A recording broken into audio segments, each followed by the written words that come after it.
Hablaremos ahora sobre el agua corporal total y su distribución.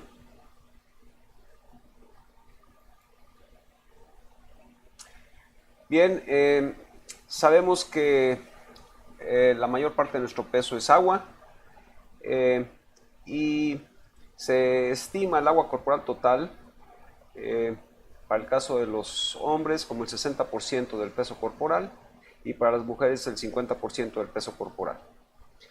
Eh, este rectángulo representa eh, el agua corporal total, de manera entonces que para un hombre de 70 kilos estaríamos hablando de que este rectángulo representa 42 litros, que es el 60% de 70 kilos, y para el caso de una mujer de 70 kilos estaría representando 35 litros. Bien, eh, el agua corporal total se encuentra distribuida básicamente en dos compartimentos. El primero de ellos es el volumen líquido intracelular, que ocupa o que representa 2/3 partes del agua corporal total, y el volumen líquido extracelular, que representa la tercera parte del agua corporal total. Estos dos compartimentos están limitados por la membrana celular. A su vez, el volumen líquido extracelular se encuentra distribuido en básicamente dos compartimentos. El primero de ellos es el volumen líquido intracelular, que es el volumen fuera de las células y fuera de los vasos, y que representa aproximadamente 3/4 partes del volumen líquido extracelular. Y el otro compartimento pues, es el volumen plasmático, que es el volumen fuera de las células, pero dentro de los vasos. Eso representa aproximadamente 1/4 parte del volumen líquido extracelular. Lo que divide estos dos subcompartimentos, pues evidentemente es la membrana capilar. Sin embargo, en el volumen líquido extracelular existe otro compartimento que resulta ser relevante desde el punto de vista clínico, y es el volumen líquido transcelular. Este es el volumen contenido en espacios recubiertos tanto por epitelio como por mesotelio, y se estima que aproximadamente en el adulto es de aproximadamente 2 litros. Bien. Esta diapositiva representa el volumen líquido extracelular. Y como hemos dicho, el volumen líquido extracelular está subcompartimentalizado en el volumen líquido intersticial, en el volumen plasmático y en el volumen líquido transcelular. Sin embargo, del volumen líquido transcelular se hace la división entre aquel volumen líquido transcelular que no está abierto al medio ambiente, que también se le conoce con el nombre de tercer espacio, y que representa el líquido transcelular que se encuentra localizado en los espacios sinoviales, en el líquido cefalorraquídeo, el líquido peritoneal, el líquido pericárdico, el líquido pleural y el líquido intraocular. Es decir, todo aquello contenido en espacios que tienen epitelio o mesotelio. En general, el volumen de este volumen líquido transcelular no abierto al medio ambiente se considera pequeño. Su composición puede diferir del volumen plasmático o del volumen líquido intersticial. Caso típico es el líquido cefalorraquídeo, por ejemplo. Y refleja, en esencia, el balance ácido-base de los tejidos que lo producen. Su cambio de volumen es función tanto de la secreción como de la eliminación del líquido. El otro subcompartimento del volumen líquido transcelular es aquel que está abierto al medio ambiente y que está representado en esta figura por el hecho de que el líquido transcelular puede vertirse hacia el medio ambiente. Este volumen líquido transcelular abierto al medio ambiente está representado por el líquido que se encuentra en los espacios del árbol pulmonar, el líquido que se encuentra recubriendo el tubo gastrointestinal, el líquido tubular renal y la secreción glandular extraintestinal, como sería la secreción glandular de las glándulas sudoríparas, lacrimales, seminales, nasales, etc. En todos ellos, su cambio de volumen es función tanto de la producción del líquido transcelular como de la eliminación por las diversas vías.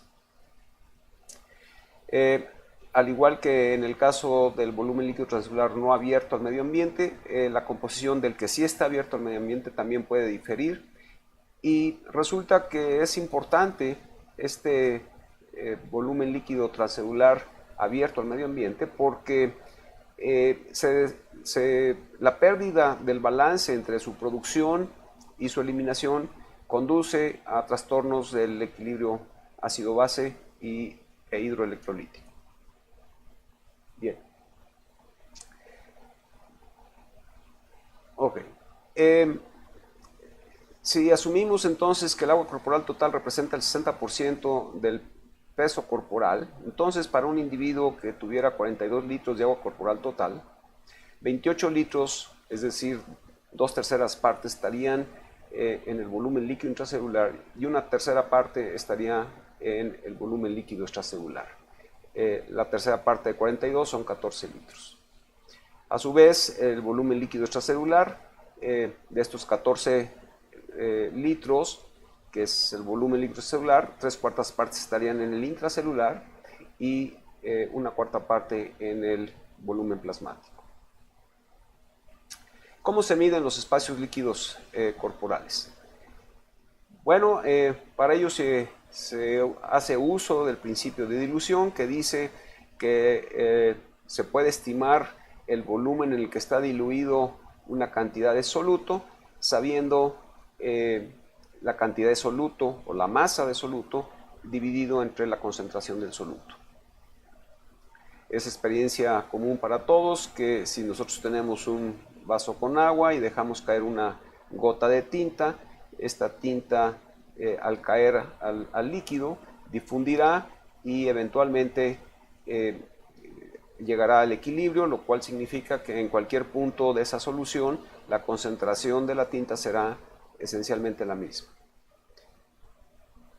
Bien, partiendo de este principio de dilución, cuando estamos en una condición más cercana a la realidad, si quisiéramos medir, por ejemplo, el volumen plasmático, nosotros podríamos agregar un indicador de volumen plasmático en una inyección única, y si realmente este indicador no fuera eliminado del sistema, entonces el curso temporal de la concentración de este marcador, en principio antes de iniciar la aplicación del marcador, pues sería 0, y una vez que se vierte el marcador en el líquido, pues alcanzaría rápidamente la concentración, una concentración máxima, y dado que no se estaría eliminando, entonces eso alcanzaría una concentración al equilibrio.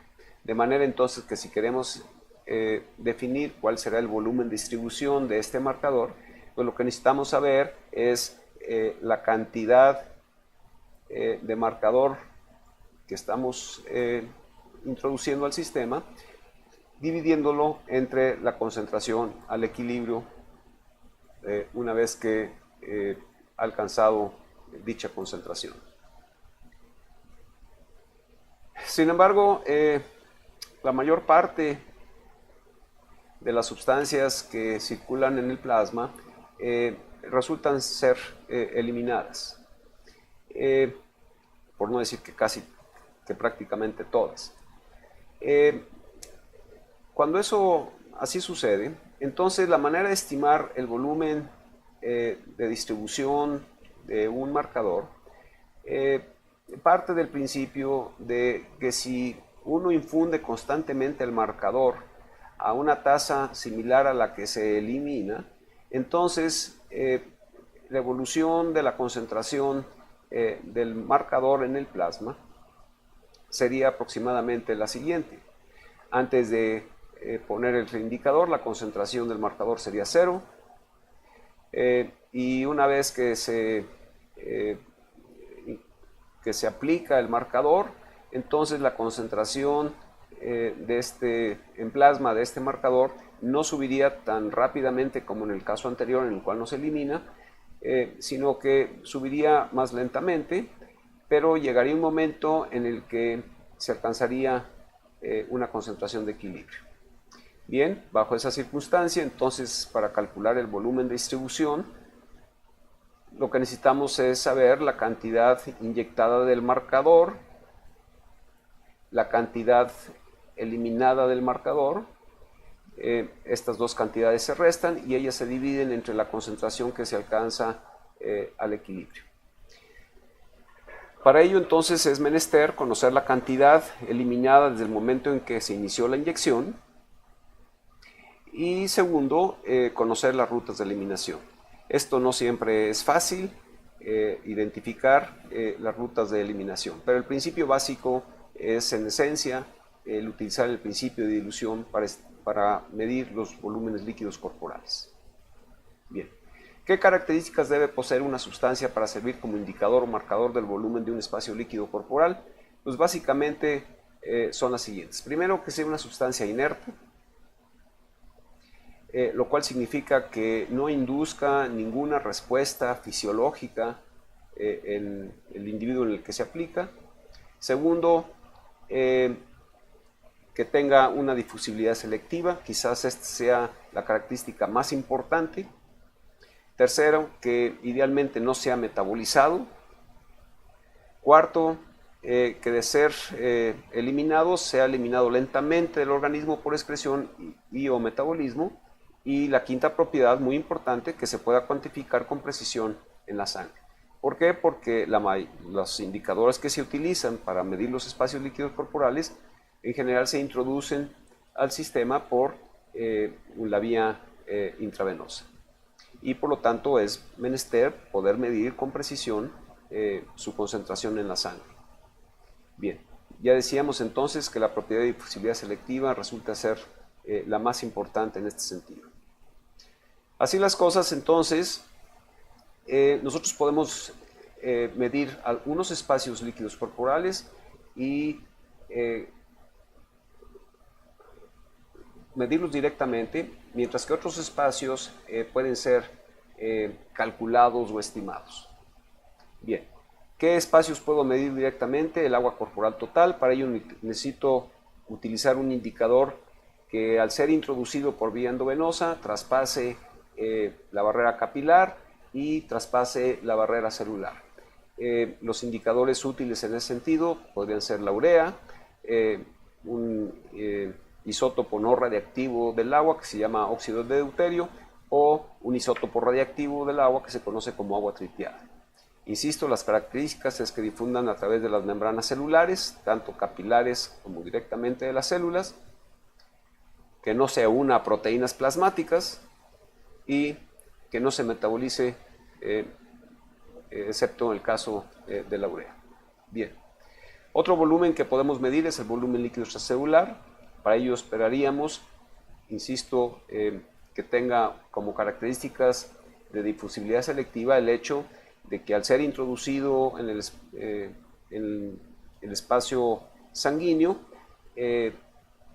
traspase la barrera capilar, pero que no se introduzca a las células. Las sustancias que pueden servir como marcadores o indicadores útiles pues son la inulina, el segundo es manitol, la sacarosa, el tiocianato, sodio y iodotalamato marcado. Entonces, las características, insisto, es que tengan poca o nula difusión a través de las membranas, que no se una a proteínas plasmáticas y no se metaboliza. El siguiente espacio que sí podemos medir es el volumen plasmático. Para ello se utilizan indicadores útiles como son el azul de Evans, que tiene como característica básica que tiene una alta afinidad por la albúmina. Otra sustancia que se puede utilizar es la albúmina marcada con yodo radiactivo. Y bueno, lo que va a suceder es que esta sustancia, al fijarse a las proteínas plasmáticas, va a diluirse entre pues, los elementos formes de la sangre, es decir, en el espacio plasmático. En general se espera que, o se reconoce que la fuga de proteínas hacia el espacio intersticial durante la medición, que en general puede durar media hora, es prácticamente mínima, y la vida media tanto del azul de Evans como de la albúmina marcada con yodo pues tiene una vida media intermedia. Finalmente podemos medir el volumen sanguíneo.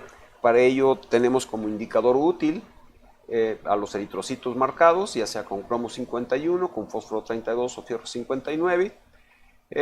Y los eritrocitos pues quedan confinados al espacio intravascular con mínima fuga durante su medición, y su vida media pues, es prolongada. Bien. ¿Qué espacios líquidos podemos calcular? Bueno, pues el volumen intersticial, y este fundamentalmente se deriva de conocer el volumen líquido extracelular y se le resta el volumen plasmático. Otro que podemos calcular es el volumen intracelular. Si conocemos el agua corporal total, le restamos el volumen líquido extracelular, y podríamos calcular el volumen sanguíneo partiendo del hecho de que el hematocrito, que representa el volumen sanguíneo ocupado por células, cuando se le resta a la unidad, da lugar a una fracción que se conoce como la fracción plasmática.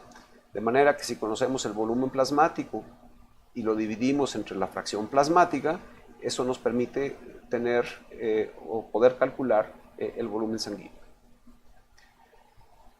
Preparen su calculadora. Bien. El rectángulo que hemos descrito con anterioridad y que representa el agua corporal total, resulta que en principio es la base de un diagrama que se utiliza a nivel mundial para representar la distribución de los líquidos corporales, que se conoce como el diagrama de de Rho-Janet. Este diagrama de de Rho-Janet en las abscisas tiene dimensionado el volumen, mientras que en las ordenadas tiene dimensionada la osmolaridad o la concentración. Y partiendo del principio de masa, que sabemos que es el producto del volumen multiplicado por la concentración, esto entonces nos permite estimar la masa de osmoles que contiene el sistema, así como la distribución de los osmoles en cada uno de los compartimentos. Entonces, si yo quiero saber la cantidad de osmoles totales corporales, lo que necesito es multiplicar el agua corporal total por la concentración de soluto, que es de 287, y si hago eso encuentro que los osmoles totales corporales es del orden de 12.054 miliosmoles. Estos 12.054 miliosmoles, 8.036 estarían en el volumen líquido intracelular, y esto resulta de multiplicar 28 por 287. En el volumen extracelular habría 4.018, que resulta de multiplicar 14 por 287. Y a su vez, la subcompartimentalización del volumen intracelular podemos estimarla sabiendo que de los 14 litros de líquido extracelular, 10.5 están en el intersticio, y si multiplico 10.5 por 287 me resulta que tengo 3.013.5 miliosmoles totales en el líquido intersticial, y en el volumen plasmático, haciendo los cálculos correspondientes, tendría 1.004.5 miliosmoles. Bien.